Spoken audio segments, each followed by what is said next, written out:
귀한 자리에 초청해 주셔서 정말 감사하고요. 제가 아마 남서울 평촌교회에 처음 온 거는 2003년 정도인 것 같은데요. 저쪽 상가에 있을 때 그 김태건 목사님이 제가 섬기고 있는 OMF 이사로 또 섬겨 주셨어요. 그래서 주일에 한번 저를 초청해 주셔서 제가 와서 설교를 했던 기억이 나고, 이쪽으로 이사 오셨다는 얘기를 듣고 제가 잘 기억이 안 났는데 아까 김태정 선교사님이 말씀하시는 거 보니까 아마 PSB 강의가 여기 있었던 것 같아요. 그래서 PSB 강의 때문에 제가 한번 왔었는데 오늘 교회당은 처음 봤는데 너무나 상가하고 비교가 되네요. 정말 아름다운 교회당을 또 하나님이 이렇게 허락해 주셔서 너무나 감사하고요. 20년 만에 또 이렇게 초청해 주셔서 하나님의 말씀을 함께 나눌 수 있게 된 것을 큰 아주 기쁨으로 생각합니다. 바쁜 중에 와주셨다고 목사님이 이렇게 얘기를 해주셨는데 바쁠 뻔했습니다. 왜냐하면 원래 어제부터 오늘 그리고 내일까지 제가 섬기고 있는 한국 OMF에서 교회와 선교 세미나를 아침 9시부터 5시까지 인도를 해야 됐어요. 3일 동안. 그래서 김태정 선교사님이 저녁 집회를 이렇게 3번 한다고 그랬을 때 제가 좀 부담스럽다. 왜냐하면 진을 다 빼고 여기 와가지고 얘기하다가 쓰러질지도 모른다. 제가 그렇게 얘기했는데도 그래도 금요일 날은 없지 않냐 이래가지고 제가 수요일 날 목요일 날은 죽을 각오를 하고 금요일 날은 좀 괜찮다 이런 각오로 왔는데, 이게 주님의 은혜라고 해야 되는지 뭐라고 해야 되는지 모르는데 등록한 사람이 적어가지고 캔슬됐습니다. 교회 선교가. 그래서 어제도 좀 쉬었고요. 오늘도 그렇게 부담 없이 올 수 있었습니다. 내일은 뭐 더 말할 것도 없고요. 그래서 하나님이 아마 우리 남서울 평촌교회에 제가 좀 집중할 수 있게 그렇게 허락하시지 않았나 이런 생각을 해서 바쁠 뻔한 상황에서 제가 왔다는 것을 말씀을 드리겠습니다. 어떤 분들은 제가 누구인지 이미 좀 아시는 상태에서 오셨을 거고, 아마 이쪽으로 교회가 이전한 다음부터 나오신 분들은, 저는 이제 저런 상가에서 다니던 분들을 상가파라고 부르거든요. 근데 이제 상가파들은 저를 좀 아시겠지만 상가파가 아닌 이 교회당파들은 아마 저를 잘 모르실 것 같아서 제 소개를 간단히 좀 하도록 하겠습니다. 목사님이 소개해 주셨지만 저는 1990년에 인도네시아 선교사로 갔습니다. 제가 선교사로 가기 전에 한국에서 하던 일은 국립세무대학이라고 하는 곳에서 회계학을 가르치는 회계학 교수를 했습니다. 어떤 분들이 이제 제 경력을 그렇게 들으면 저 사람이 교수로 잘 나가다가 어느 날 열받아가지고 선교사가 됐나 보다 그렇게 생각할 수 있는데 그렇지 않습니다. 저는 이미 교수가 되기 전에 선교사가 되겠다고 헌신했습니다. 굉장히 많은 분들이 이제 제 이력을 보면 OMF 선교회하고 조이 선교회가 무슨 관계가 있나 이렇게 생각하시는데 전혀 관계가 없는 단체입니다. 근데 제가 고등학교 3학년 여름방학 때까지 저는 불교 신자였습니다. 저희 집은 다 불교를 믿었고 저는 예수님을 믿을 거라고는 생각도 못했고, 그러다가 여름방학 때 학교 가서 공부하는데 어느 날 그 제 친구가 저를 이제 꼬셔가지고 좋은 데가 있으니까 한번 같이 가자고 그래서 저는 진짜 좋은 데인 줄 알고 갔습니다. 근데 거기가 조이 선교회였어요. 그래서 거기서 예수님을 만났습니다. 그리고 제 생애는 정말 변했습니다. 저는 그때까지 어떻게 똑똑한 사람이 성경을 믿을까 그런 생각을 했는데 성경을 보기 시작하는데요. 정말 그 하나님이 저한테 말씀하시는 것처럼 그렇게 성경을 봤어요. 대학을 들어간 다음에 원래 이제 조이 선교회는 1958년에 영어를 공부하고 싶어하는 대학생들이 몇이 모여서 우리나라에서 시작한 단체입니다.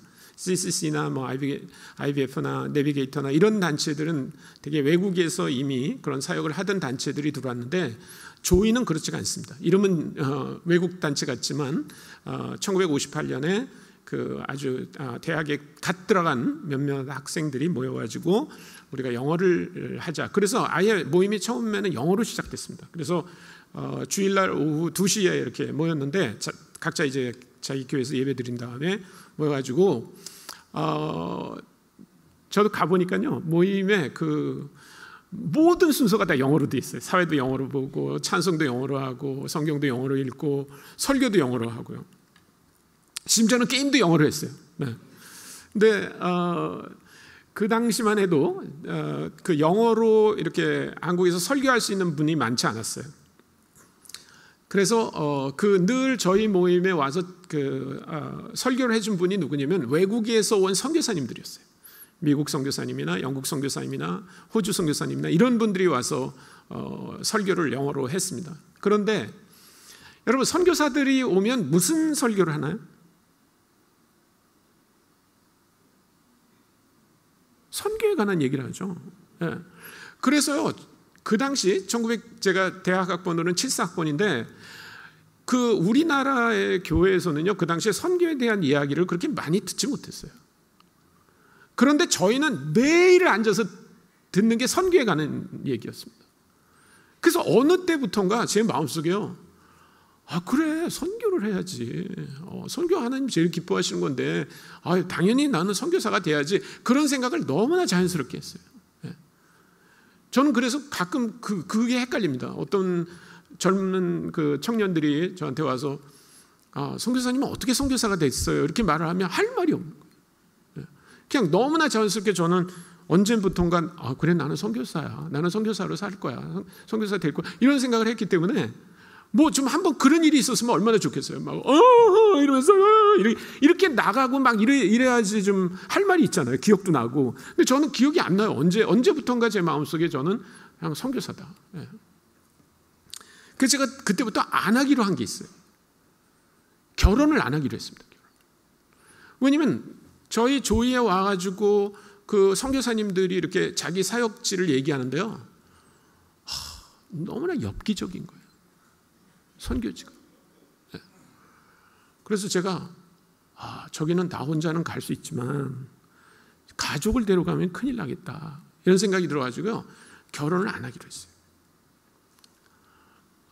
제가 대학을 마치고 이제 대학원에 갔는데, 대학원에서 이제 회계학을 전공했습니다. 저는 원래 경영학을 전공했는데 대학원에서는 이렇게 좀 세분해서 이렇게 공부하잖아요. 근데 그 중에 저는 그 당시는 이제 회계학이 경영학 안에 이렇게 있었어요. 그래서 회계학이 정말 마음에 들었습니다. 그래서 회계학을 전공을 했는데, 제가 대학원을 그 다닐 때 어떤 일이 있었냐면, 저희 교회 담임 목사님이 인도네시아를 다녀오셔가지고요, 인도네시아 얘기를 해주시는 거예요.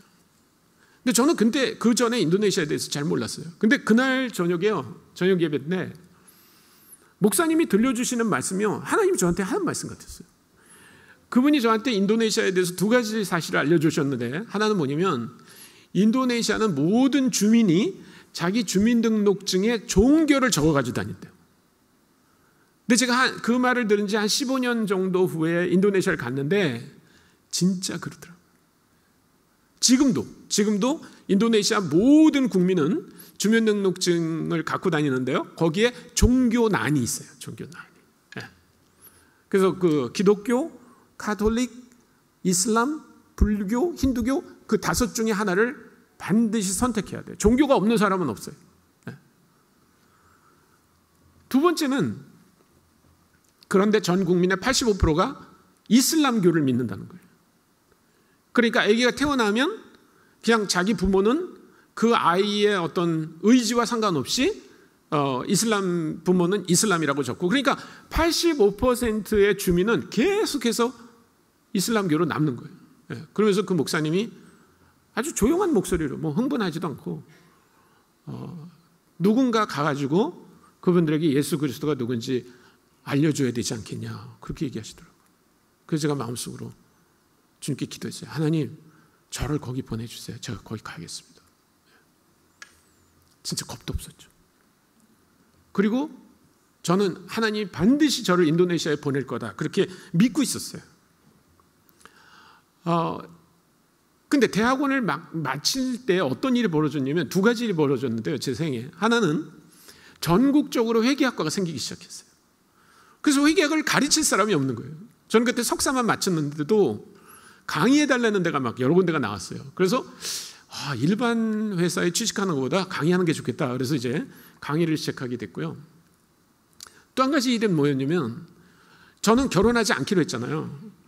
그 조이의 자매님들이 많았어요. 굉장히 훌륭한 자매들이 많았어요. 근데 혹시라도 자매님들이 오해할까 봐요. 자매님들하고 차를 마신 적도 없고요. 밥을 먹은 적도 없고요. 제가 눈웃음을 치는데요. 눈웃음도 안 치고 자매님들한테는 혹시라도 오해할까 봐. 네. 그러고 쌀쌀맞게 하고 다녔어요. 진짜요. 근데 제가 고등학교 때부터 이렇게 사중창하는 멤버가 있었어요. 제가 노래하는 걸 좋아해가지고. 근데 이제 그 중에 한 친구 누나가 결혼한다고, 한 달 뒤에 결혼한다고 우리가 특송하자고 그래가지고 4명이 함께 모인 적이 있었습니다. 근데 그 테너 파트 하는 친구가 얼마 전에 약혼했다고 그러면서 약혼녀를 데려온 거예요, 거기요. 아니, 우리가 남자들이 모여가지고 사중창을 하는데 왜 약혼녀를 데려와요? 왜? 네? 그거 참 신기하더라고요. 근데 또 약혼녀가 또 거기 따라왔어요. 그래가지고 이제 우리가 한 2시간 얘기도 하고 뭐 찬양도 하고 이렇게 있었는데 이 약혼녀는 저기 구석에서 하고 얌전히 앉아 있다가 갔어요. 근데 가면서 우리 친구한테 그랬대요. 그 손창남이라는 사람 되게 마음에 든다고 그랬대요. 아니, 그래가지고 저하고 뭐 이렇게 그 약혼녀하고 이렇게 된 게 아니고, 이 약혼녀가 초등학교 때부터 아주 절친이 있었대요. 근데 자기는 이제 약혼하고 결혼할 거지만 이 친구가 남자도 없고 그러니까 언제 좀 괜찮은 남자를 발견하면 제물로 삼아야 되겠다 이런 생각을 하는 것 같아요. 근데 제물을 발견한 거예요. 네. 그래가지고 이제 자기네들끼리 뭐 이렇게 계획을 세웠던 것 같아요.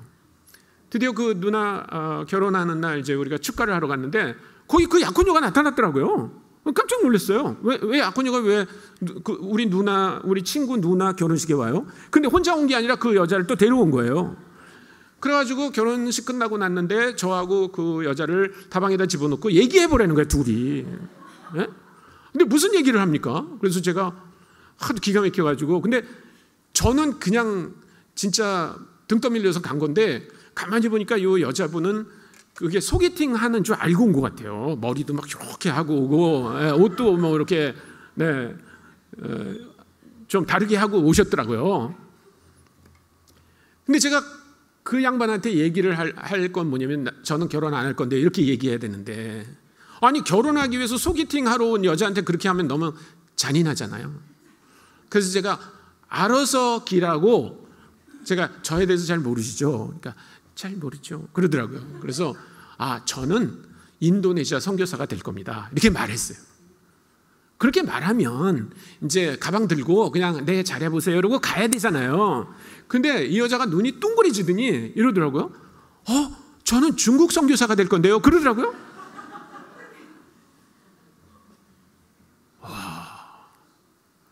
근데 이 소개한 친구는 정작 내가 인도네시아 선교사 될 것도 몰랐고 이 약혼녀의 절친이 중국 선교사 될 것도 몰랐대요. 근데 우리끼리 딱 만나가지고 서로 선교사 될 거라고 한 거예요. 그래서 제가 손을 딱 잡고 결혼합시다 그렇게 했어요. 그래서 우리 결혼했어요. 네. 그 다음날 결혼한 거 아니고 1년 뒤에 결혼했어요. 1년 뒤에. 네. 그래서 우리는 결혼할 때부터 선교사로, 인도네시아 선교사로 간다고 작정을 하고 결혼했습니다. 그래서 제가 뭐라고 그랬냐면 우리 집사람한테 세간살이 아무것도 가져오지 마라. 왜냐면 그거 다 놓고 갈 건데. 그리고 저는요 1년 후에도 갈 수 있고 2년 후에도 갈 수 있다 이렇게 생각했어요. 진짜. 그래서 우리 장모님한테 이불만 해서 보내십시오. 장롱도 필요 없습니다. 왜냐면 장롱 몇십만 원짜리 해가지고 오면 뭐해요. 그거 다 놓고 갈 건데. 그랬더니 밤새 우셨다는 거예요. 장모님이. 장인이 안 계시거든요. 혼자 딸 키우셨으니까 아마 제가 좀 무시해서 그러나 이렇게 생각하셨던 것 같아요. 그래서 제가 너무 마음이 아프더라고요. 그 얘기를 듣고. 그래서 장롱도 보내세요. 그래가지고 우리 집사람이 장롱에다 이불을 딱 해가지고 그러고 왔어요. 근데 살아보니까 그렇게 안 되더라고요. 아기가 생기죠. 그러니까 뭐 그냥 세간살이가 계속 늘어나는 거예요. 우리는 당장 선교제 간다고 생각하고 결혼했는데 그러지 않아요. 그래가지고 뭐 처음에는 방 한 칸에서 살았는데 그 다음에 13평짜리 아파트로 가고 25평짜리로 가고 그 다음에 30평짜리 막 아파트도 사고 점점 그렇게 되는 거예요. 그러니까 매일매일 사는 게요 너무너무 부담스러운 거예요. 나는 하나님이 인도네시아 선교사로 불렀는데 매일 집에 오면 세간이 늘어나는 거예요. 예. 그 중국에 간다는 마음은 어디 가고 우리 두 사람은 그냥 세간살이 하나만 생기면 막 여보 어때 이거? 막 이러는데 저는 그럴 때마다 가슴이 덜컹덜컹 저것도 다 놓고 가야 되는데. 그래가지고 7년이 지났어요. 결혼한 지 이제 7년이 됐는데 언제부턴가 제 마음에 이런 생각이 딱 드는 거예요. 인도네시아로 진짜 하나님이 부르셨을까? 안 부를 수도 있었는데 괜히 나 혼자 이러고 있는 건 아닌가? 이런 생각이 들더라고요. 그러니까 만약에 그게 하나님의 부르심이 아니었다 그러면 다 해결되잖아요. 다 해결되잖아요. 아파트도 있죠. 세간살이도 다 있죠. 애가 둘이나 있죠. 저는 뭐 계속 승진하죠. 가르치는 거 재밌죠. 근데 정말 하나님이 나를 부르셨으면 나는 뭔가 하나님을 따라가지 않는 것 같다. 이런 부담이 들었어요. 그래서 1987년에 제가 이제 교수를 한 지 8년째 되는 해에 하나님께 이렇게 기도했습니다. 하나님, 지금도 제가 인도네시아 선교사로 가는 게 하나님의 뜻이면 올해 안에 사인을 하나 주십시오. 만약에 올해 안에 그런 사인이 없다면 저는 인도네시아 선교사로 가는 거는 젊었을 때 가졌던 한때의 꿈이라고 생각하고 내려놓고 그리고 그냥 한국에서 잘 지내겠습니다. 그렇게 기도를 했어요. 근데 여러분 그런 기도하는 거 굉장히 위험한 건지 아시죠? 하나님이 기도를 응답하시잖아요. 그래서 87년 11월 달까지 아무런 사인이 없었어요.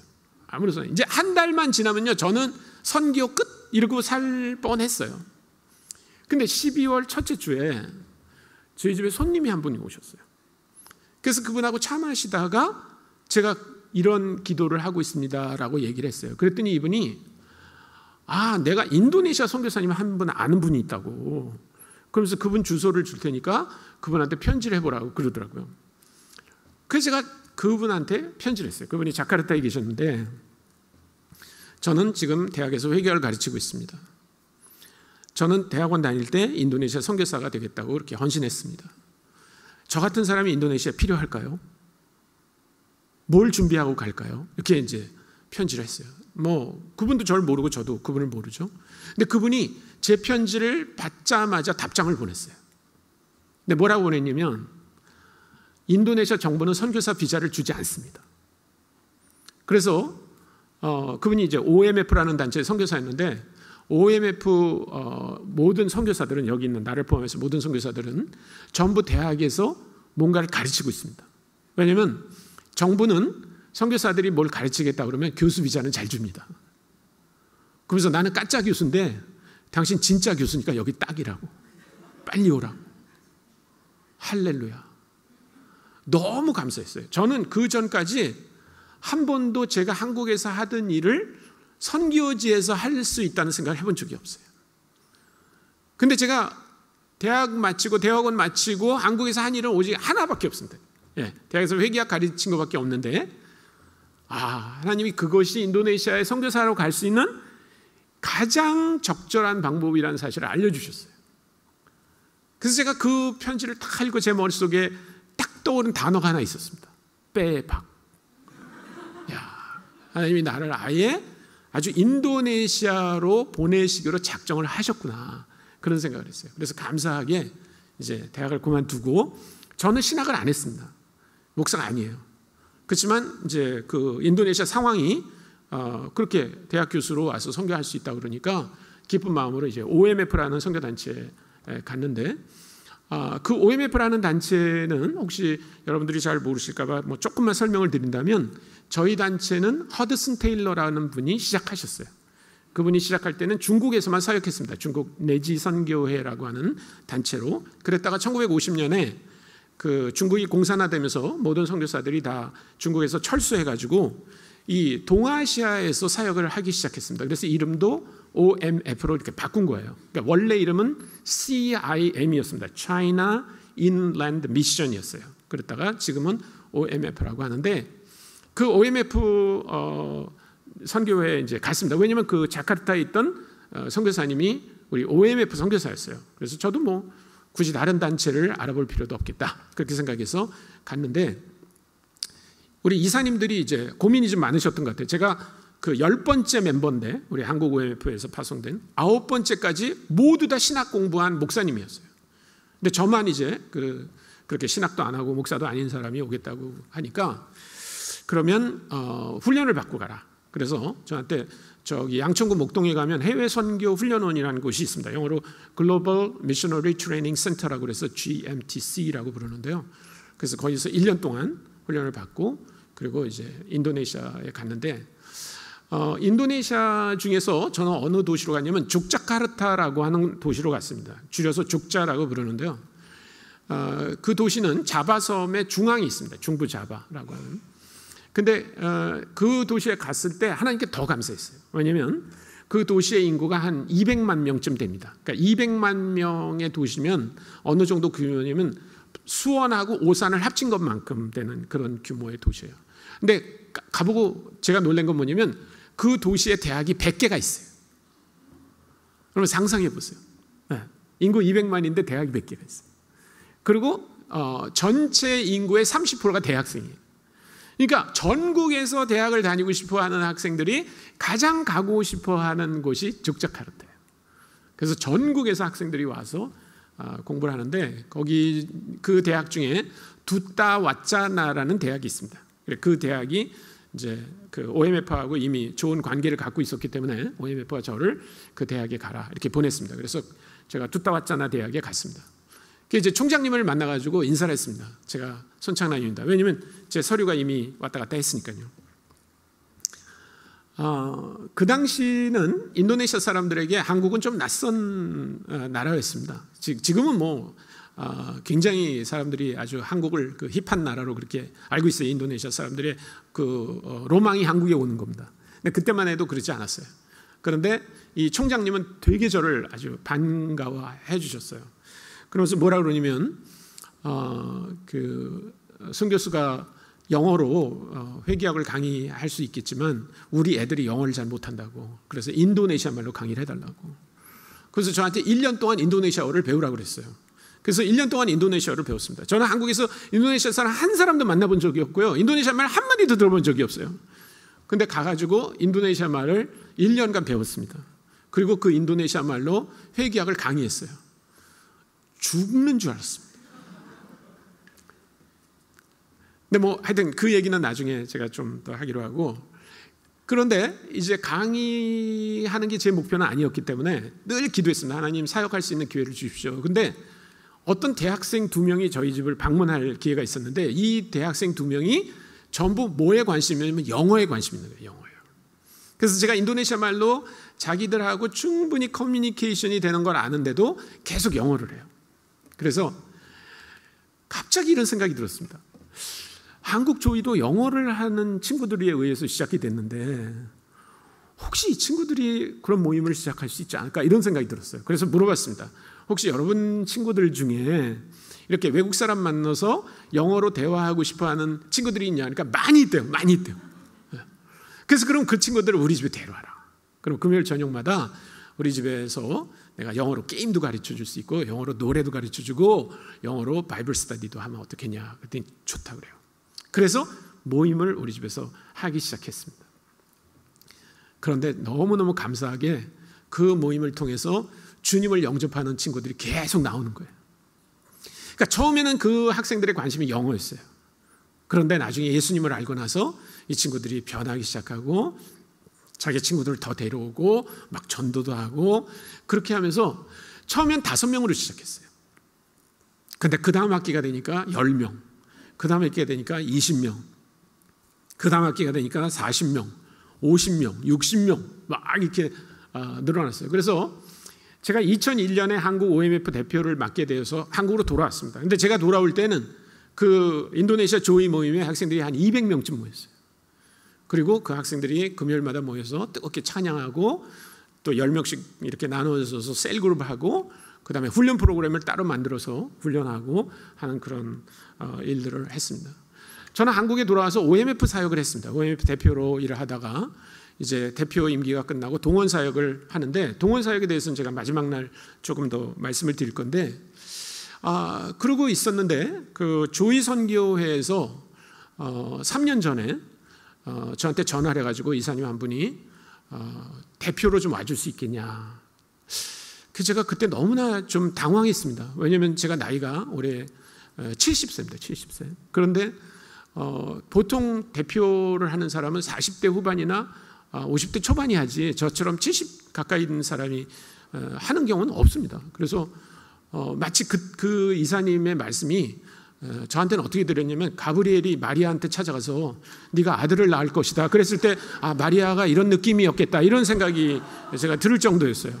그래서 기도해 보겠다고, 기도하는 중에 하나님이 네가 그 일을 꼭 해야 된다 이렇게 말씀하시는 것 같았어요. 그런데 제가 OMF를 사임하고 글로 가는 거는 굉장히 어렵잖아요. 이제 내년이면 은퇴하는데.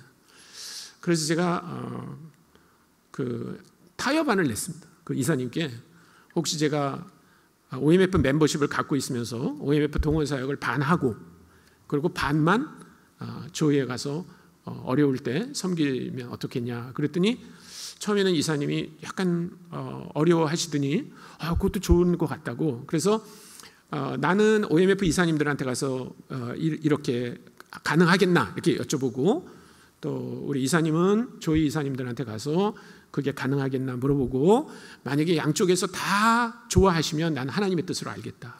네, 한쪽이라도 아니라 그러면 나는 그건 하나님의 뜻이 아닌 걸로 알겠다. 그랬는데요, 감사하게 양쪽이 다 오케이 해주셨어요. 그래서 지금은 조이 대표 일과 동원 사역을 함께 하고 있습니다. 그거 설명하느라고 제가 이렇게 길게 말씀을 드렸던 것을 용서해 주십시오.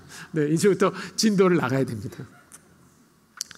여러분, 오늘 우리가 읽었던 이 말씀, 이제 사도행전 11장 가지고만 계속 할 겁니다. 여러분들하고 3일 동안. 사도행전 11장 1절부터 18절까지 나오는 이 얘기는요, 사실은 사도행전 10장에 나오는 얘기예요. 여러분이 뭐 직장도 다니시고 또 학교도 다니시고 뭐 가사 일도 바쁘시겠지만, 이번 기회에 한번 사도행전을 좀 많이 읽어보세요.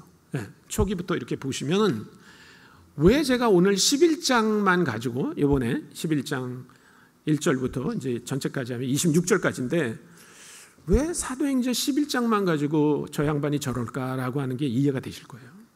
오늘은 그 선교적 교회가 뭔가 하는 거를 이 얘기로 할 건데, 11장 1절부터 18절까지 나오는 얘기는요, 사실은 10장 1절부터 48절까지 나오는 얘기를 반복하고 있어요. 그 얘기는 뭐냐? 하나의 얘기입니다. 하나의 얘기. 두 얘기도 아니고요, 세 얘기도 아니에요. 하나의 얘기예요. 하나의 얘기. 하나의 얘기가 무려 66절에 걸쳐서 기록이 되어 있는 거예요. 이게 참 신기한 성경입니다. 여기가. 그러면 사도행전 10장에 나오는 얘기는 뭐냐? 고넬료라고 하는 로마 백부장이 베드로를 만나서 하나님을 알게 되고 그분을 예배하게 되는 얘기예요. 선교에 관한 얘기입니다. 선교에 관한 얘기. 네. 유대인이 아닌 이방인인 고넬료가 베드로를 만나서 하나님이 누구인가를 깨닫게 되고 그분을 예배하게 되는 얘기예요. 그게 10장의 얘기입니다. 근데 11장에 또 나와요. 이 얘기가요. 참 신기하죠. 네. 성경에 이런 얘기 없습니다. 근데 고넬료의 사건이 두 번 기록되어 있다는 거예요. 두 번 기록돼요. 그럼 왜 하나님은 이렇게 28장밖에 안 되는 사도행전, 진짜 조금밖에 안 돼요. 요만큼밖에 안 돼요. 네. 여러분, 이거 마음 잡고 읽으시면요, 1시간에 읽을 수 있어요. 사도행전 1시간 읽을 수 있어요. 뭐 조금 좀 천천히 읽거나 그러면 2시간이면 읽으실 수 있어요. 하루에요. 사도행전 몇 번 읽을 수 있어요. 근데 그 짧은 사도행전에 왜 고넬료의 이야기가 11장에 또 나오나 하는 거예요.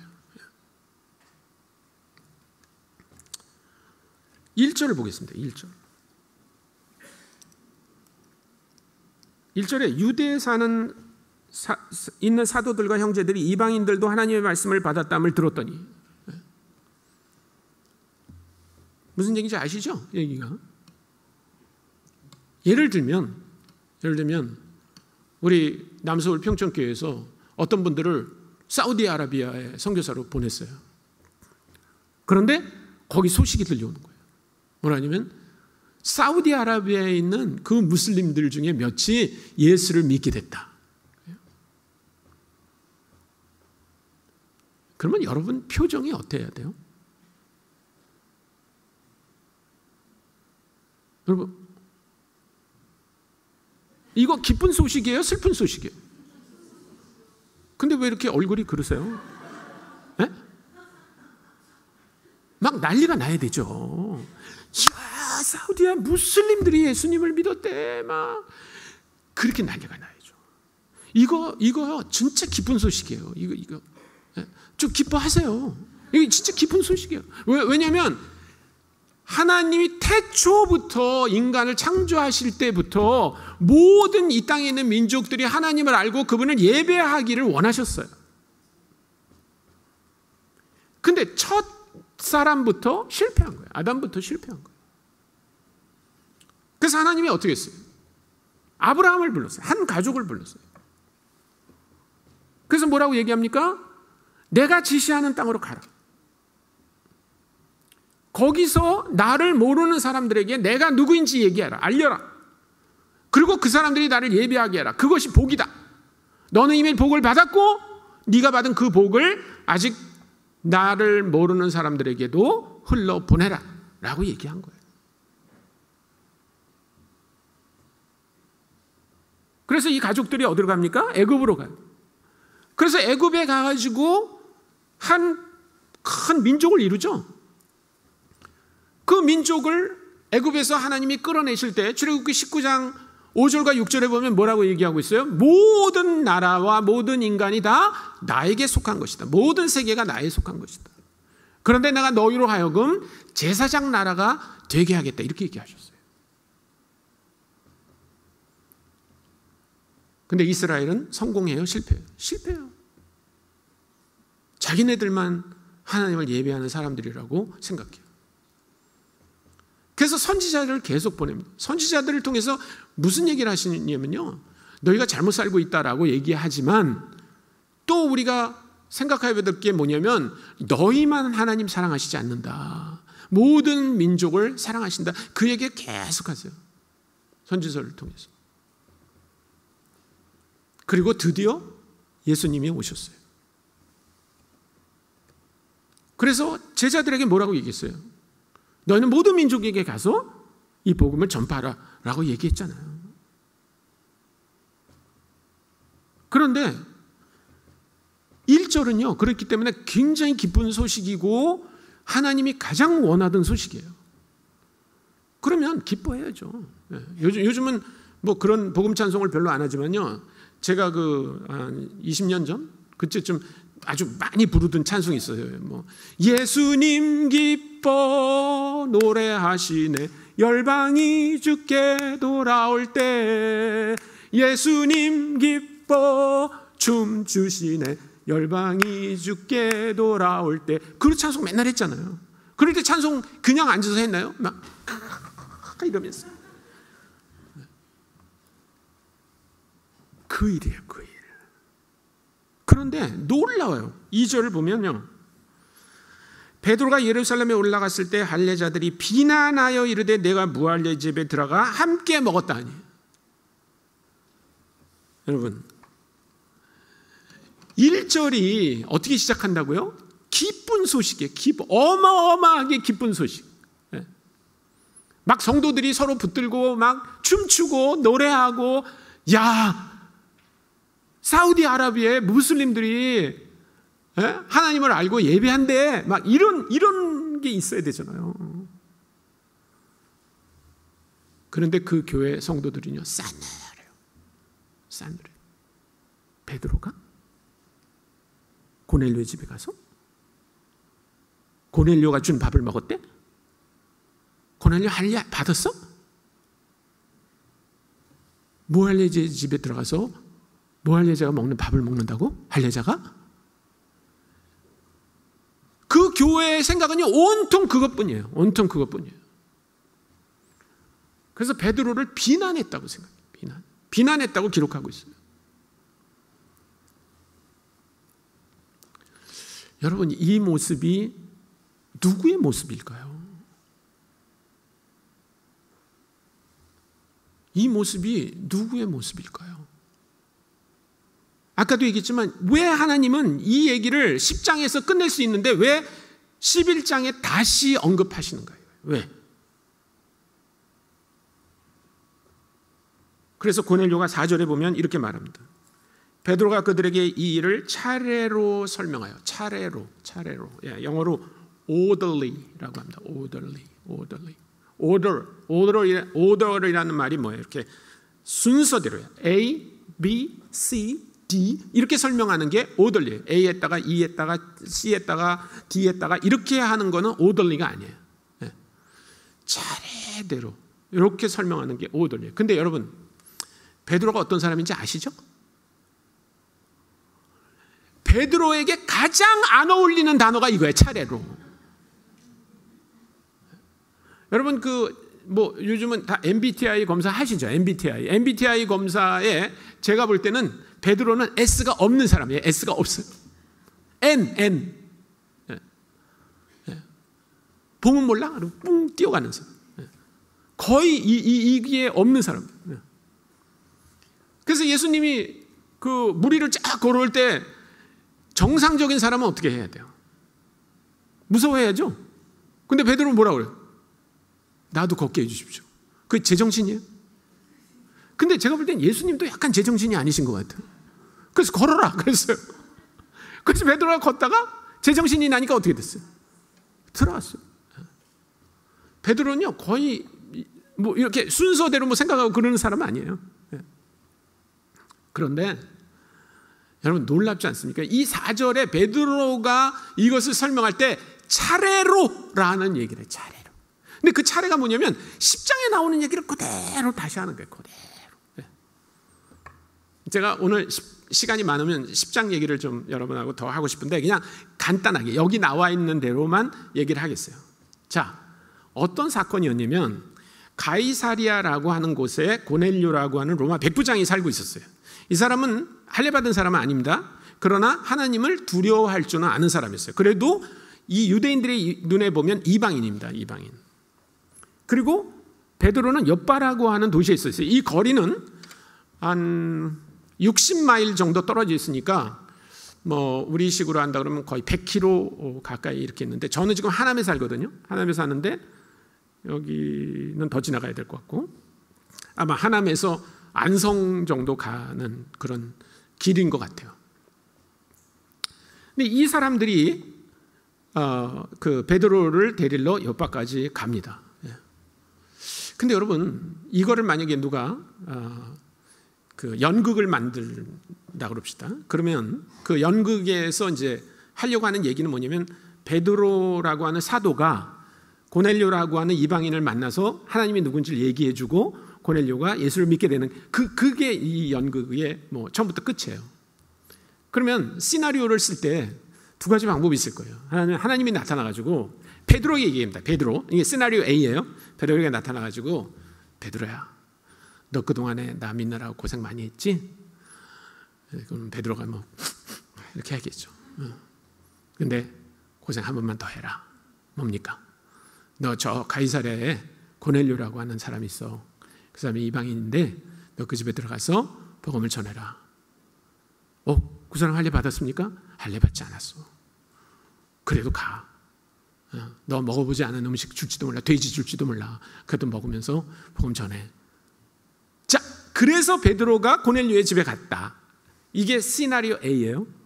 시나리오 B는 하나님이 고넬료에게 나타나가지고 여기처럼 고넬료에게 고넬료야, 너 요바에 베드로라고 하는 사도가 있는데 사람을 불러서 그 사람들 데리고 와 라고 얘기를 하는 거예요. 그래서 사람들을 보내서 베드로를 데리고 와서 예수를 믿게 됐다. 자, 여러분 같으면 만약에 시나리오를 쓸 수 있다면요, A라는 시나리오가 더 그럴듯할까요? B라는 시나리오가 더 그럴듯할까요? 몰라요? 생각 못해요? 아니, 우리 김태정 선교사님 아시죠? 김태정 선교사님? 김태정 선교사님 아세요? 모르세요? 다 아시죠? 예를 들면 김태정 선교사님 옆집에 교회 안 다니는 사람이 있다고 그럽시다. 근데 어느 날 그 사람이 김태정 선교사님네 노크를 한 거예요. 문을 또. 그 김태정 선생님이 이렇게 나가보니까 옆집 사는 아저씨야. 맨날 술 먹고 막 소리 지르고 그런 아저씨. 어떻게 오셨죠? 근데 그 옆집 아저씨가 김태정 선교사님한테 뭐라 그러냐면, 저기 어젯밤에 하나님이 저한테 나타나셨어요. 그러면 김태정 선교사님 마음이 어떨 것 같아요?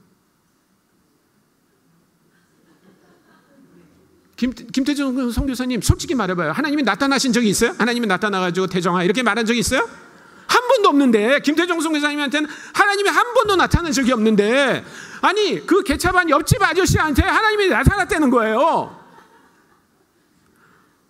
그러면 김태정 선교사님 마음이 묘하지 않겠어요? 네? 그래서 꾹 누르고 물어본 거예요. 그래서 하나님이 뭐라 그럽니까?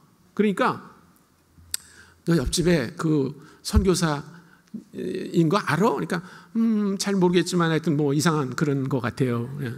너 그 사람한테 집에 가가지고 내가 누군지 말해달라고 그래라. 그래서 왔다는 거예요, 자기가. 그러면 김태정 선교사님이 이렇게 생각하는 거예요. 아니 하나님이 나한테 나타나가지고 너 그 옆집에 개차반 아저씨 알지? 그 아저씨한테 가가지고 문 열고 들어가서 구정물 맞더라도 내가 누군지 얘기해, 오늘 내가 너하고 함께 있을 거야 라고 하는 게 더 그럴듯하지 않아요? 그래도 고개를 몇 분이 끄덕여 주셔서 너무나 감사합니다. 제가 오늘 알아봤어요. 제가 목사님한테 마치는 기도 해달라고 그래가지고 제가 주여 삼창해도 됩니까? 그러니까 제발 그거 하지 마세요 그러더라고요. 그래서 여기 평촌교회는 아니구나 하는 거 알았어요. 제가 주여 삼창 안 할 거예요. 걱정 마세요. 하나님이 그러면 왜 베드로에게 안 나타나고 고넬료에게 나타났을까? 베드로가 누군지 알았어요. 베드로는 머리끝부터 발끝까지 유대인이었어요. 유대인이 절대로 안 하는 게 뭐예요? 이방인의 집에 들어가서 이방인과 함께 음식을 먹는 거예요. 그건 절대로 안 합니다. 절대로 안 해요. 절대로. 그래서 고넬료가 보낸 사람이 베드로가 머물고 있는 곳에 가까이 왔을 때 이틀길을 걸어갑니다. 이 사람들이 이틀길을. 근데 하나님이 베드로가 틀림없이 그렇게 대답할 거예요. 고넬료라고 하는 사람이 당신을 초대합니다라고 말하면 고넬료 할례 받았습니까? 그 사람 돼지고기 먹습니까? 이렇게 물어볼 거예요. 그래서 그걸 알고 그 사람들이 도착하기 바로 직전에 환상을 보여주신 거예요. 그래서 하늘로부터 뭐가 내려와요? 11장 보겠습니다. 5절. 이르되 내가 요빠시에서 기도할 때 황홀한 중에 환상을 보니 큰 보자기 같은 그릇이 내 귀에 매어 하늘로부터 내려 내 앞까지 들여지거늘 이것을 주목하여 보니 땅에 네 발 가진 것과 들짐승과 기는 것과 공중에 나는 것들이 보이더라. 또 들으니 소리 있어 내게 이르되 베드로야 일어나 잡아먹으라 하거늘. 그 환상을 보여주신 거예요. 그러니까 이 안에는 소위 유대인들이 깨끗하다고 생각해서 잡아먹는 짐승과 부정하다고 생각하는 짐승이 같이 섞여 있었다는 거예요. 근데 하나님이 잡아먹어라 이렇게 얘기하셨어요. 그러면 어떻게 해야 돼요? 여러분 하나님의 음성 들으신 적 있어요? 저는 들은 적 없어요 아직. 근데 만약에 오늘 밤에 정말 하나님이 여러분에게 나타나서 너 이거 해라 그러면 하시겠어요? 안 하시겠어요? 안 할 것 같아 분위기가. 하시겠어요? 안 하시겠어요? 저 해요. 저 평소에 안 하던 것도 하나님이 해라 그러면 할 거예요. 저는요. 그런데 베드로가 뭐라 그래요? 우리를 실망시키지 않고 또 들으니 소리 내가 이르되 주님 그럴 수 없나이다. 속되거나 깨끗하지 아니한 것은 결코 내 입에 들어간 일이 없나이다. 이런 거 먹어본 적이 없어요. 하나님 이렇게 말하는 거예요. 하나님이 뭐라고 말했어요? 먹어라. 그랬는데 싫어요. 저는 그런 거 먹어본 적이 없어요. 이렇게 말하는 거예요. 하나님이 지실 뿐입니까? 그래서 하나님이 9절에 이렇게 또 하늘로부터 두 번째 소리 있어 내게 이르되 하나님이 깨끗하게 하신 것을 내가 속되다고 하지 말라 하더라. 이게 성경으로 이렇게 기록이 돼 있으니까 점잖게 표현되어 있어가지고 특히 우리 남서울 평촌교회 같은 점잖은 그 교인들은요 그냥 그런가 보네 이러지만요 그런 뜻이 아니에요. 제가 실감나게 한번 해볼게요. 무슨 말인가 하면 하나님이 이렇게 한 거예요. 환상을 보여주고 잡아먹어라 이렇게 말했어요. 첫 번째 얘기했어요. 그러니까 베드로가 뭐라면 싫습니다. 나는 그런 건 먹어본 적이 없습니다. 저 유대인이에요. 저 유대인인가 모르세요? 저는 안 먹어요. 이렇게 말했어요. 그러니까 하나님이 두 번째 뭐라고 하냐면 기가 막혀가지고 야 나야 나 내가 먹으라고 하잖아. 내가 하나님 나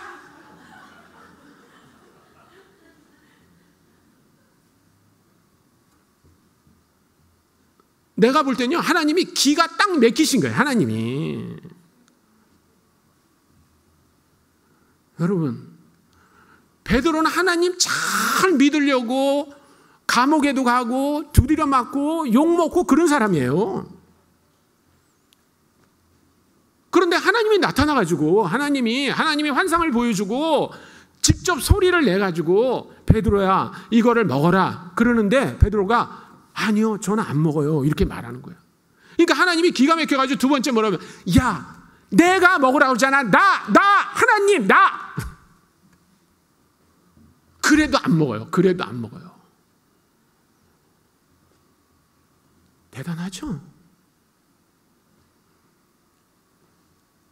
그게 베드로를 싸고 있는 껍질이에요. 껍질. 단단한 껍질.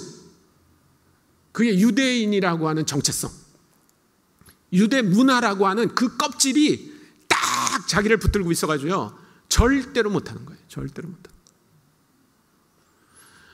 여러분 저는 선교는 모든 사람이 해야 된다고 생각합니다. 그러나 모든 사람이 선교할 수 있는 게 아니에요. 그 껍질이 벗겨진 사람만 선교할 수 있어요.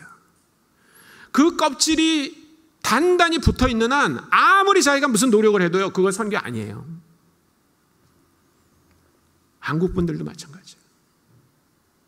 제가 볼 때 굉장히 많은 한국 성도들이 선교한다고 생각하지만 한국 문화, 한국 사람이라고 하는 그 정체성으로 똘똘 뭉쳐 있으면요 선교할 수 없어요. 베드로는 예수님의 수제자입니다. 예수님이 승천하실 때 분명히 말씀하신 거 듣고 있었어요. 오직 성령이 너에게 이르시면 너희가 권능을 받고 예루살렘과 유대와 사마리아와 온 땅까지 이르러 내 증인이 될 것이라고 하는 거 들었어요. 그런데도 그 껍질이 딱딱한 껍질이 벗겨지지 않으니까 잘 붙들고 있는 거예요. 그런데 어떻게 됐습니까? 이런 일이 3번 있었다고 그랬어요. 10절에 보면 이런 일이 3번. 그러니까 무슨 말인가 하면 환상이 보여지고 보자기 같은 게 내려오고 하나님이 잡아먹어라. 싫어요. 나야 나. 그래가지고 다시 올라가고 또 환상이 또 내려오고 또 올라가고 또 내려오고 3번 그랬다는 거예요. 3번.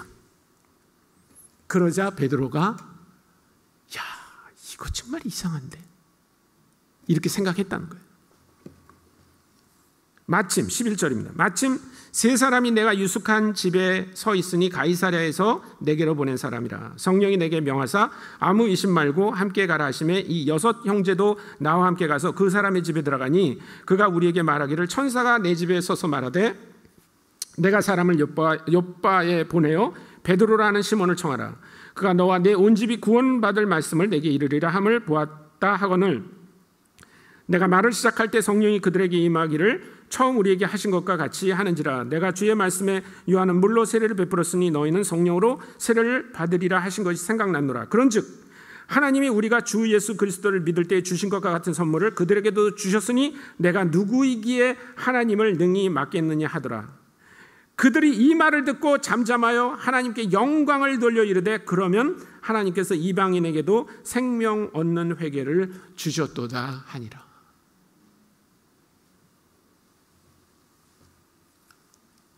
여러분 10장에 나오는 사건을 많은 사람들은 고넬료의 회심이라고 말해요. 고넬료의 회심. 고넬료가 드디어 하나님을 알고 예수를 믿게 됐다. 성령을 받았다. 그런데 선교를 하는 사람들은 10장에 나오는 사건을 고넬료의 회심이 아니라 베드로의 회심이라고 불러요. 베드로의 회심. 그 유대 문화라고 하는 딱딱한 껍질에 쌓여있던 베드로가 고넬료를 만나는 사건을 통해서 하나님이 우리처럼 할례 받아야만 제대로 하나님을 믿는 것이 아닐 수 있겠구나 라는 생각을 했다는 거예요. 그런데 베드로 한 사람만, 그래서 그걸 뭐라 하냐면 베드로의 회심이라고 부릅니다. 베드로의 회심. 10장의 사건을 고넬료의 회심이 아니라 누구의 회심? 베드로의 회심이라. 그런데 하나님은요, 베드로의 회심만 가지고 충분하다고 생각하지 않으시는 것 같아요. 누가 회심해야 돼요? 온 성도가 회심해야 돼요. 온 성도가. 선교적 회심이 온 성도로부터 일어나지 않으면요, 그거는 선교적 교회라고 말할 수 없어요. 한국에 있는 많은 교회들이 선교사 몇 명 보내고 우리는 선교를 잘한다 이렇게 생각해요.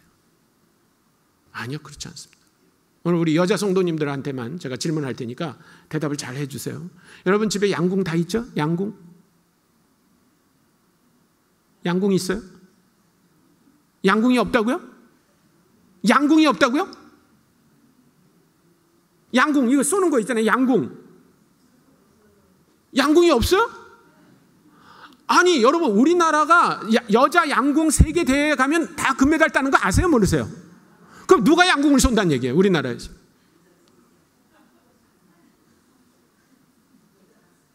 선수 몇 명만 쏴요. 선수 몇 명만. 그런데 외국에서는요, 우리나라를 양궁 대국이라고 그래요. 양궁 대국. 여기 여자 성도님들이 한 7, 80명 되는데 양궁 가진 사람 한 명도 없어. 근데요, 놀라운 건요, 제가 전국을 다니면서 이 질문을 하는데 양궁 가지고 있는 사람 한 명도 만나본 적이 없어요, 여태까지. 남서울 평촌교회만 그런 게 아니에요.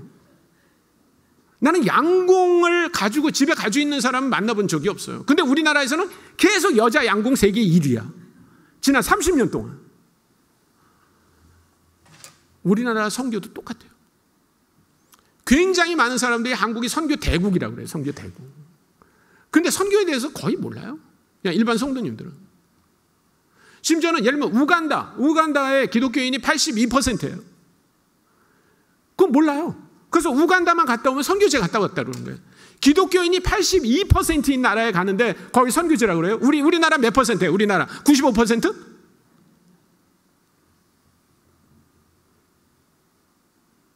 아니요.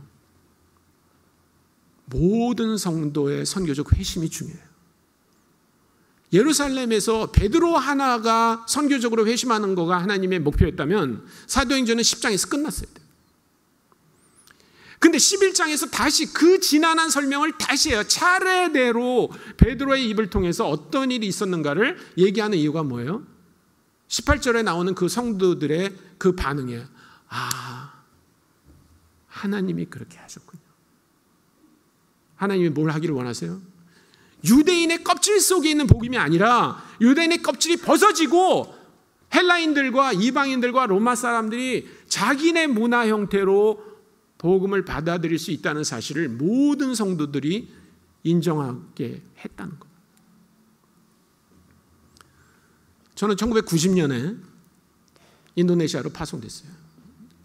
저를 파송한 교회가 있습니다. 송원교회라고. 제가 세무대학 캠퍼스가 수원에 있기 때문에 서울에 살다가 이제 수원으로 이사 가서 살았습니다. 그래서 제가 살던 근처의 교회를 나가게 됐는데, 그 당시는 교인이 한 200명 정도 그런 교회였다가 나중에 이제 수원 이렇게 외곽인데 크게 이렇게 개발이 되고 한일 합섬이라는 공장이 있었어요. 그 옆에 있는 교회였는데 그게 이제 큰 아파트 단지, 수천 명이 사는 아파트 단지가 되면서 교인이 갑자기 1000명이 됐어요. 성도님들이 저희를 얼마나 사랑하는지 몰라요. 매주 공예배에서 저와 제 아내의 이름을 불러가면서 이렇게 기도를 해주시는 거예요.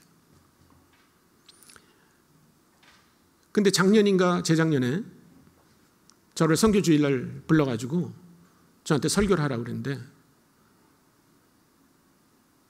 제가 이렇게 얘기했습니다. 제가 33년 전에 선교지에 갈 때 저는 큰 오해를 하나 하고 있었습니다. 저는 그 당시에 선교사로 헌신하는 것은 저만 하면 된다고 생각했어요. 그리고 성도님들은 저를 위해서 기도해주고 재정적으로 후원하고 그러면 된다고 생각했어요. 근데 지금 33년을 돌아보니까 제가 큰 잘못을 했다는 생각이 듭니다. 만약에 하나님이 나를 시계를 거꾸로 놓고 35년을 돌려놓고 장남아 네가 뭘 하기를 원하냐 그러면 성도님들 여러분들이 선교적으로 회심하고 선교적 삶을 사는 게 더 중요하다는 얘기를 할 것 같습니다. 제가 그렇게 얘기했어요. 그래서 오늘 남서울 평촌교회 성도님들에게도 똑같은 바람입니다. 저는 남서울 평촌교회가 어떻게 시작했는지 들어서 알고 있어요. 선교적 교회가 되겠다고 시작한 교회를 알고 있어요. 그리고 선교사님들 파송하고 선교사님들 후원하고 선교사님들을 위해서 기도하고 재정 지원하고 하는 거 알고 있습니다. 그거 충분하지 않아요. 그거 충분하지 않아요. 모든 성도가 예루살렘 성도들처럼 그렇게 자기는 딱딱한 그 굴레를 갖고 있으면서 나는 선교사님들을 위해서 기도합니다. 나는 선교사님들을 위해서 재정합니다. 그거 아주 충분히 않다는 거예요. 우리 모든 성도님들의 선교적 회심이 일어날 때 그게 선교적 교회예요.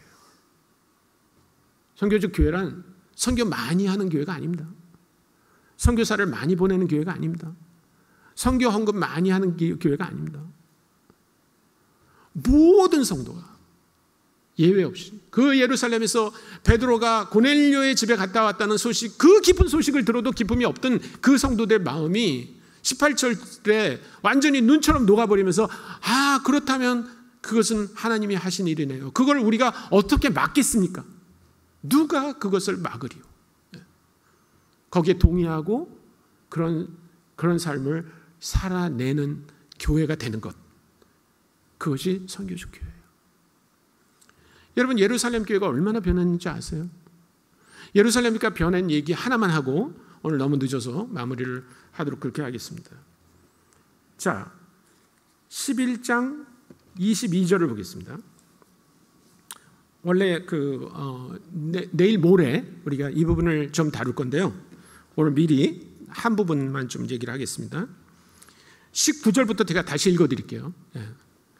그때 스데반의 일로 일어난 환난으로 말미암아 흩어진 자들이 베니게와 구브로와 안디옥까지 이르러 유대인에게만 말씀을 전하는데 그중에 구브로와 구레네 몇 사람이 안디옥에 이르러 헬라인에게도 말하여 주 예수를 전파하니 주의 손이 그들과 함께 하시며 수많은 사람들이 믿고 주께 돌아오더라.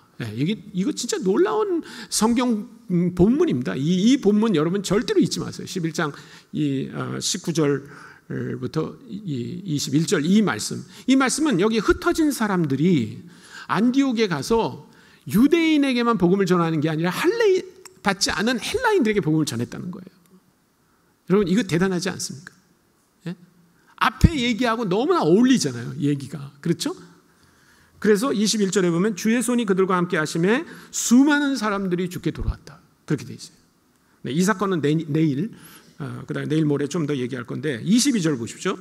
예루살렘 교회가 이 사람들의 소문을 듣고 바나바를 안디옥까지 보내니 여러분 변한 예루살렘 교회하고 변하지 않은 예루살렘 교회가 어떻게 다른지를 한번 보세요. 그 안디옥에서 헬라인들이 예수를 믿었다는 헬라인 누구라고요? 할례 받지 않은 사람. 부정한 음식을 먹는 사람들이에요. 그 사람들이 예수 믿었다는 얘기가 들려졌을 때 예루살렘 교회는요 이제 회심을 했기 때문에 선교적 회심이 일어났기 때문에 누구를 보내요? 바나바를 보내요. 바나바. 여러분 여기 여러분이 그냥 이걸 읽으시면요 아니 바나바가 뭘 어째서 바나바가 뭘 어쨌다는 거야 라고 말할지 모르지만 바나바를 보낼 이유가 없었어요. 사실은 예루살렘 교회가. 한번 보겠습니다. 8장입니다. 8장 4절과 5절을 같이 보겠습니다. 제가 읽어드릴게요. 그 흩어진 사람들이 두루 다니며 복음의 말씀을 전할세 빌립이 사마리아 성에 내려가 그리스도를 백성에게 전파하니 네, 이 흩어진 사람들이 지금 이제 사마리아에 간 얘기예요. 자, 14절을 같이 읽겠습니다. 14절 시작. 예루살렘에 있는 사도들이 사마리아도 하나님의 말씀을 받았다함을 듣고 누굴 보냈다고요? 베드로와 요한을 보냈어요. 베드로와 요한을. 여러분, 베드로와 요한과 여기 11장 22절에 나오는 바나바를 한번 비교해 보세요. 혹시 영어를 공부한 분들은 이런 표현을 이해하실 거라고 생각하는데, 여러분, 영어에 somebody라는 말과 nobody라는 말이 있어요. somebody, he's somebody. 그러면 그 사람 대단한 사람이야, 이런 사람이에요. he's nobody. 그러면 별 볼 일 없는 사람이에요. 우리 목사님, is he somebody or nobody? somebody. 예, 우리 목사님 somebody예요. 예, everybody 알잖아요, 그렇죠? somebody. 예. 근데 예를 들면 뭐 교회 안 다니다가 어떻게 그냥 마누라가 죽인다 살린다 그래가지고 어떻게 할 수 없이 나온 그분? 그러면 nobody. 아직 nobody. 예. 그래서 꽤 그 분야에서 이름이 나고 이런 사람은 somebody라고 하고요. 알려지지 않은 사람은 nobody예요. nobody. 그러면 베드로 요한은 somebody or nobody? 베드로와 요한 somebody죠. somebody. 그럼요. somebody죠. 예루살렘 교회죠. 바나바는? 잘 모르시겠어요? 제가 볼 때는 아직 nobody예요. nobody. 예. 그런데 왜 바나바를 보내는가 하는 거예요. 그것은 선교적 회심이 일어났을 거예요. 자, 보세요. 바나바가 누군지 알으려면요, 사도행전 4장 36절을 봐야 됩니다. 4장 36절입니다. 같이 읽겠습니다. 같이. 사도행전 4장 36절입니다. 같이 읽을까요? 시작. 구브로에서 난 레위족 사람이 있으니 이름은 요셉이라 사도들이 일컬어 바나바라 번역하면 위로의 아들이라 하니. 네, 여기 바나바의 이름이 나옵니다. 바나바는 이름이 두 개 있어요. 집에서는 요셉이라고 불리고 밖에서는 바나바. 우리식으로는 바나바지만 원래 헬라어식으로 하면 바르나바스예요. 바르나바스. 이거는 헬라식 이름이에요. 요셉은 히브리식 이름입니다. 여러분, 이 바나바가 어디서 태어났다고 여기 기록하고 있어요? 구브로. 키프로스 섬 어딘지 알죠? 터키 반도 밑에 있는 그 아주 헬라의 요충지였습니다. 지금도 사실은 그 키프로스 섬이 둘로 갈라져 있어요. 그래서 반은 터키가 지배하고 있고 반은 그리스가 지배하고 있어요. 원래부터 2000년 전에는요, 거기는 완전히 그리스 땅이었어요. 그리스 땅. 거기서 태어나고 자란 사람, 이런 사람들을 뭐라 그러면 유대인 디아스포라라고 그래요. 유대인 디아스포라. 그러면 유대인 디아스포라의 특징은 뭘까요? 헬라어를 잘하죠. 그렇죠? 그 동네에서 먹고 살려면 헬라어 해야 돼요. 헬라 문화를 잘 이해하죠. 헬라 사람들을 어울려요. 헬라 사람들과 어울려야지만 먹고 살 수 있어요. 그게 바나바예요. 근데 베드로는 그런 사람이 아니에요. 여러분, 제가 아까 생략한 게 하나 있는데 사도행전 10장 28절을 한번 보겠습니다. 28절. 거기 그 11장에는 나오지 않는데 10장에서 그 베드로가 고넬료의 집에 가서 어떤 행동을 하나를 보여주는 아주 재미있는 절이 하나 있어요. 10장 28절입니다. 27절과 28절을 같이 읽겠습니다. 우리가 같이 읽어보겠는데요. 10장 27, 28 시작. 더불어 말하며 들어가 여러 사람이 모인 것을 보고 이르되 유대인으로서 이방인과 교제하며 가까이 하는 것이 위법인 줄은 너희도 알거니와 하나님께서 내게 지시하사 아무도 속되다 하거나 깨끗하지 않다 하지 말라 하시기로. 이게 무슨 얘기인가 하면 하나님이 환상을 보여주고 잡아먹어라 싫어요, 야 내가 하나님이니까 잡아먹어, 이렇게 3번이나 해가지고 간 거예요. 그런데 고넬료의 집에 들어가서 베드로가 하는 말이 뭐예요? 원래 내가 여기 오는 건 불법입니다, 이렇게 말해요. 그러니까 그 얘기 뭐냐면 원래는 제가 여기 오면 안 되거든요, 이렇게 말하는 거예요. 대단하죠? 예를 들어서 제가 여기 강사로 왔는데 오늘 이렇게 얘기했다고 합시다. 원래는 제가 남천 평촌 교회 오면 안 되거든요, 이렇게 말했다고 합시다. 여러분 기분이 어떨 것 같아요? 저런 사람을 왜 강사로 데려와? 이럴 거 아니에요. 예? 만약에 평촌교회에서 일본에 어떤 선교사를 보냈는데 그 사람이 일본 되기 싫어하는 사람이에요. 그래가지고 일본 사람 만나기만 하면 제가 원래 일본 싫어하거든요. 저 원래 일본에 오면 안 되거든요. 이렇게 말했다고 그럽시다. 부흥이 일어날까요? 베드로와 요한은 그런 사람이에요. 그래서 사마리아 사람들한테 가는 건 문제가 없어요. 근데 만약에 여기 11장 22절에 나오는 안디옥에 헬라인들이 있는 곳에 보냈다 그러면 어떻게 되겠어요? 거기서 헬라에서 그 이방인들이 예수 믿는 사람 만나면 원래는 만나면 안 되거든요. 원래 악수하면 안 되거든요. 원래 밥 같이 먹으면 안 되거든요. 이렇게 하고 다니는데. 그래서 이 회심한 성도들은 어떤 결정을 하냐면 베드로와 요한을 보내는 대신 노바디지만 바나바를 보내진다. 왜요? 바나바가 헬라 친화적인 사람이니까. 그래서 다시 11장 23절로 돌아갑니다. 그가 이르러 하나님의 은혜를 보고 기뻐하여 모든 사람에게 굳건한 마음으로 주와 함께 머물러 있으라고 하나니. 할렐루야. 이게 얼마나 놀랍습니까? 여기 하나님의 은혜를 받다고 그랬죠? 23절에. 그렇죠? 하나님의 은혜. 이게 뭐냐면 여러분 그 은혜라는 말, 여기 쓴 은혜라는 말이 카리스라고 하는 헬라어예요. 카리스. 근데 카리스라는 말을 그냥 우리말로 은혜, 또 영어로도 grace라고 이렇게 옮기는데 카리스라고 하는 말이 두 가지 의미가 크게 쓰였어요. 이 당시에. 하나는 뭐냐면 지금 우리가 알고 있는 것처럼 능력이 많은 사람이 능력이 없는 사람에게 아무런 대가를 기대하지 않고 뭔가를 해주는 거예요. 그게 은혜죠. 은혜. 예, 뭐 하나님의 은혜, 부모님의 은혜, 스승의 은혜 이렇게 말하는 그 은혜를 말하는 거예요. 근데 또 하나 카리스라는 말이 어떤 때 쓰였냐면요. 멋있게 생긴 사람한테서 풍겨 나오는 그 멋. 그게 카리스예요. 카리스. 목사님 혹시 아주 멋진 여자분이 지나가면 쳐다봅니까? 안 쳐다봅니까? 여기 사모님 계신가? 네, 사모님 없을 때 저한테 살짝 얘기해 주세요. 네. 아니 우리 여기 여자 우리 성가대원들한테 물어볼게요. 멋지게 생긴 남자 지나가면 쳐다보세요. 한 번. 쳐다보죠. 그게 죄가 아니에요. 멋지게 생겼다. 우리 집 사람은 노골적으로 그래요. 막. 내가 있는데도 막. 죄가 아니에요. 그거야, 그거. 진짜 멋지게 생긴 사람을 볼 때 뿅 가는 것 같은 그 느낌이 카리스예요, 카리스. 그래서 이게 매력입니다, 매력. 어떻게 말하면.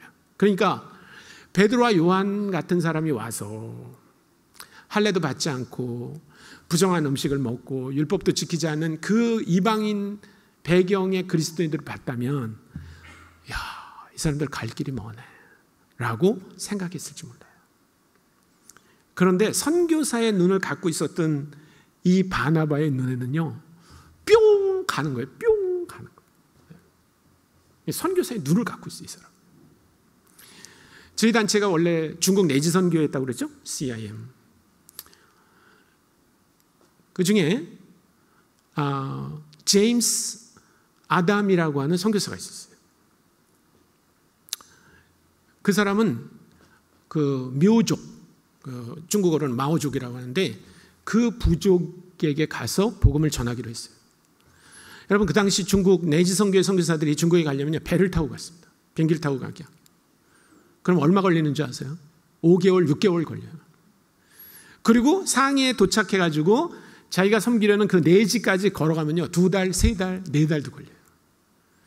그래서 이 제임스 아담이라고 하는 사람이 처음으로 마오족 부족이 있는 마을에 들어갔어요. 그리고 그 부족을 봤습니다. 그리고 자기 숙소에 들어가서 일기를 썼어요. 뭐라고 썼는지 아세요?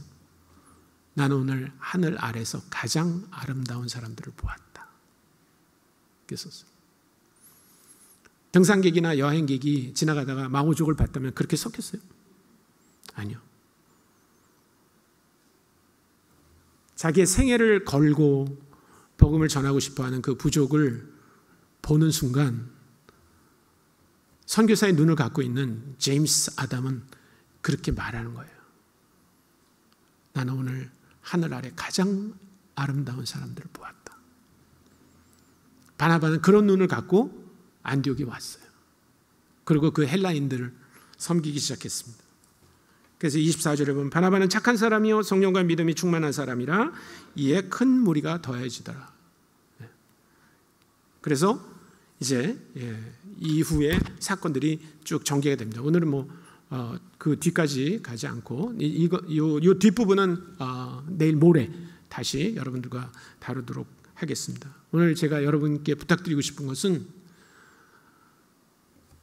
고넬료의 회심이 중요한 게 아니에요. 베드로의 회심이 중요했습니다. 그래서 하나님은 사도행전 10장을 기록하신 거예요. 그런데 베드로 한 사람의 회심이 중요한 게 아니라 예루살렘에 있는 모든 성도들의 선교적 회심이 필요하기 때문에 11장에서 다시 이 얘기를 다시 언급하는 겁니다. 저는 오늘 남서울 평촌교회에 와서 우리 성도님들이 여전히 뜨겁게 주님을 사랑하고 또 선교에 대한 열정이 있는 것을 보고 너무나 감사합니다. 그런데 선교가 뭐냐고 생각할 때, 또 선교적 교회가 뭐냐고 생각할 때 저는 오늘 여기에 해답이 있다고 생각해요. 내가 가지고 있던 그런 문화적인 그 껍데기가 다 벗어지고, 그리고 나는 선교사로 가지 않아도 좋은데 내가 가지고 있는 모든 생각이 그렇게 열려서 선교사 가든 안 가든 나는 이런 마음으로, 이런 눈으로, 선교사의 눈으로 사람들을 바라보고 그렇게 평생을 살겠습니다 라고 하는 결단이 이루어지는 것, 그것이 저는 가장 중요하다고 생각합니다. 우리 함께 기도하겠습니다. 오늘 하나님께서 여러분에게 말씀을